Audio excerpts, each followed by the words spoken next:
Hello everyone, today we're going to be taking a look at the Audited Gem. The other day when I mentioned the Pretender Gem, I said that it was a good candidate for using with the Audited Gem because when you have the Pretender Gem and you have someone like impersonating other users, like an admin user impersonating other users to see what they're doing or to edit things, it's really good to leave an audit trail so that you can see which user changed what and maybe why they did.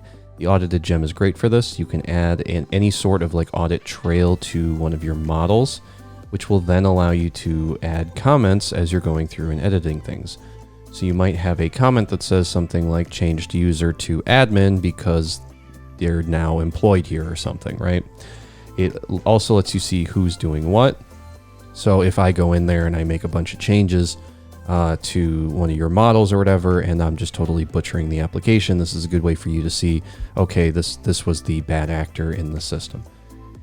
What we're going to be doing here is we're going to be creating a couple different types of audits. We have the basic user audits, which hopefully you can see here, gives you some information about when a user account was created, when you update it. So here you can see I changed the user account role from a 0 to a 1, which is changing it from a regular user to an admin.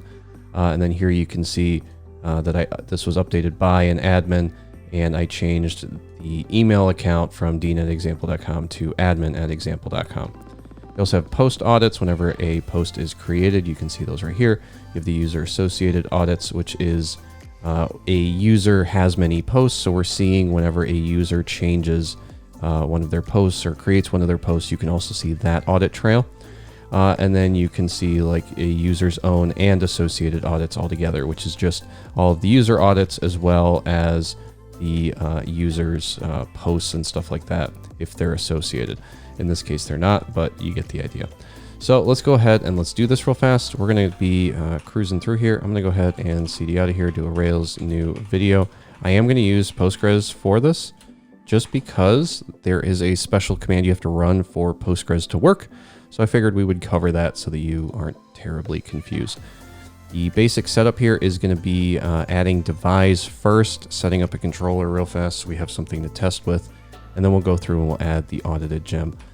For setting up devise, we're going to be doing a bundle add devise, and then we'll do a Rails G devise :install. I'll hit F11 while I'm doing this, and then and Rails G devise user.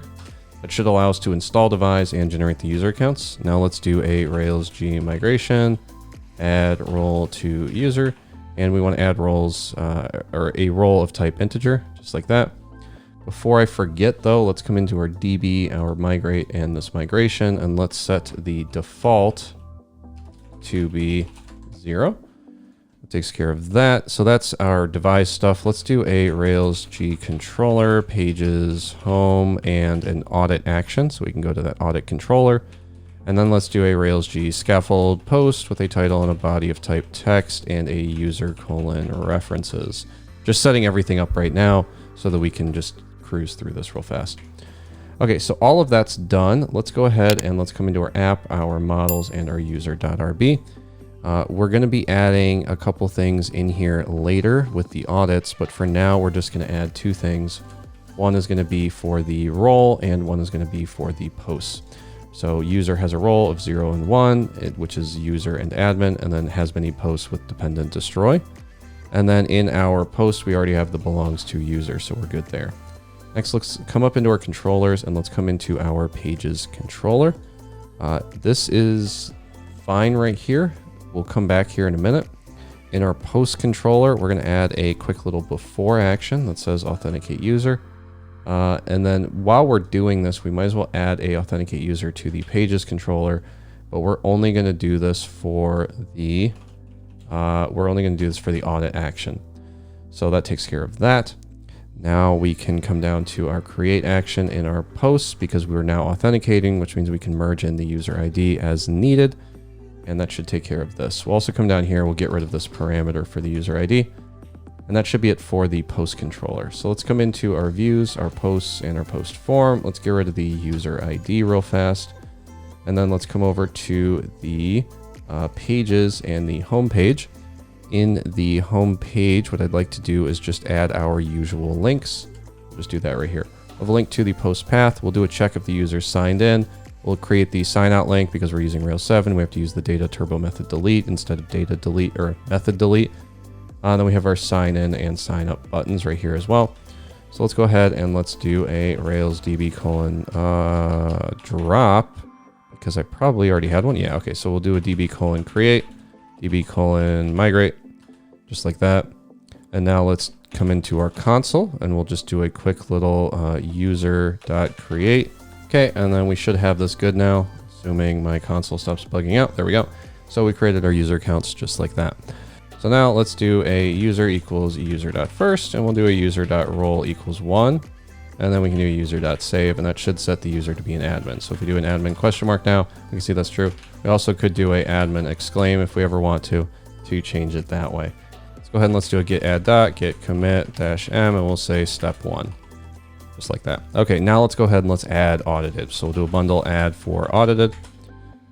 Then we have this initializer we can optionally create. So let's go ahead and do that just so you can see how that works. You come into config, your initializers, new file, audited.rb. You can paste these lines in. This is only required if in your gem file you list audited as required false or require false.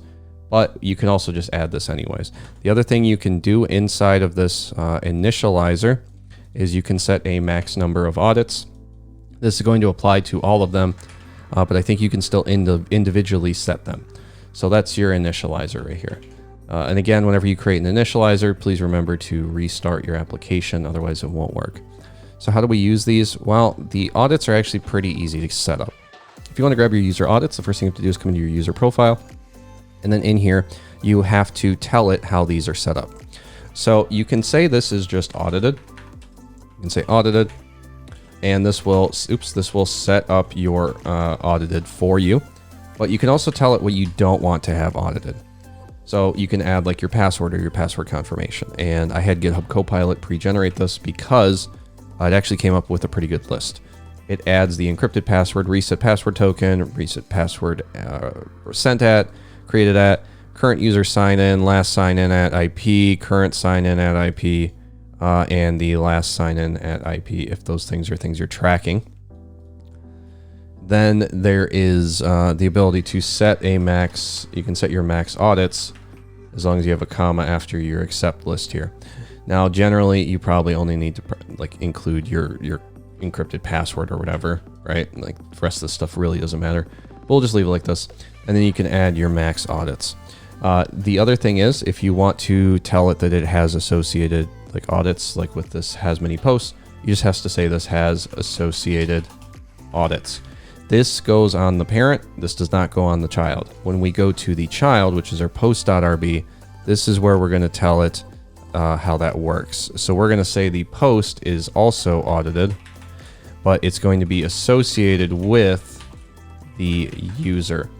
So the user says it has associated audits. The post says it's associated with the user. That'll set that up for you. And now anytime you do anything, you're going to have a audit trail. But before we do that, we still have to generate our migration. So how do we do that specifically? We need to run a Rails G audited install, and then we need to pass in -- audited -changes -column -type to JSONB because we're using Postgres. Otherwise, you could probably just use Rails G audited install.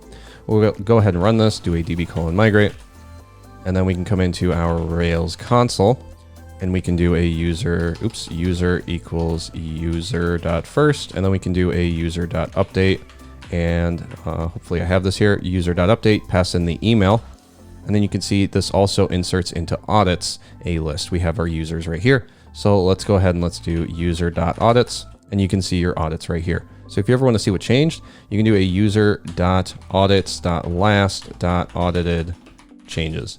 So if you ever want to grab these, you'd have to iterate through all of your audits, and then for each of them list off your audited changes, right? So let's go ahead and let's drop out of here. Let's do a Rails S, and we'll come in here and we'll just refresh this page. So we don't have a audits route anymore. So let's come into our routes real quick. We have a pages/audit. So let's go there. Let's go to /pages/audit. And that'll tell us to log in. We have to log in with our email, which we changed to admin@example.com with a password. All right, there we go. So now we can come over to pages and audit. So in our pages controller, let's start in here. We need to set up some of our stuff. So like we said before, we can grab the current user's audits just like this. We can grab the current user's post audits in a couple different ways. This seems to be how GitHub Copilot wants to do it. It just says current user.post map the audits and then call flatten. You can grab the user's associated audits by doing something like a current user.associated audits. And then you can grab the user's own and associated audits by calling something like this, which is has own or user own and associated audits right here. So those are a couple different options. Of course, there's other ways to do these things.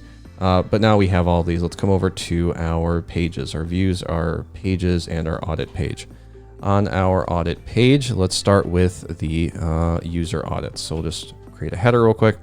For the user audits, what we want to do is something like this. We say user@useraudits.each audit. We can then say audit.action, which will be update or create by the user that changed it, unless the user is nil. It can be nil if you change it in the console. And we say when this was done, and then we list off the audited change, which will just be some raw JSON. So you can see here we have the update and then we have the audited change. You could iterate through these audited changes and grab like the email and then the first item in this array and the second. The issue with that is it gets kind of cumbersome because the changes can be different. Like on a create action, this will look vastly different. I can just show you that real quick. We can do a Rails C. We can do a user.create password. We can go ahead and run that, and then we can drop out of here and do a Rails S again. And now if we come over here and we log into this account real quick by going over to /users/sign in, we can log in as john@doe.com with a password of password. And then we can come over to this route real quick. And you can see in here you have the role with the email, the remembered at, the reset token. And what you'll notice here with these things is the audited changes here isn't in the same format where you have this array because it wasn't something that changed. So there's no reason to have an array. So that can be where this gets a little bit messy if you're trying to do that. Okay, let's move past the user audits now and let's come to the post audits. This is going to look very similar. It's going to almost be to the point where you'd want to make a partial or something. So you just say post audits.each and then you iterate through each of the post audits just like this. Everything else is pretty much the same. So you can see here the posts are still empty. So let's come over to post/new, do a test and a case, click create post. We can see up here it inserts into posts, and we also have our insert into audits right here. So now if we come back to our home page and we refresh, we can see create by admin@example.com at this timestamp, it created this post. Okay, so that's how your post audits work. Now, what do your user associated audits look like? Well, we can paste these in. We, again, iterate through them. Everything else here is going to look exactly the same.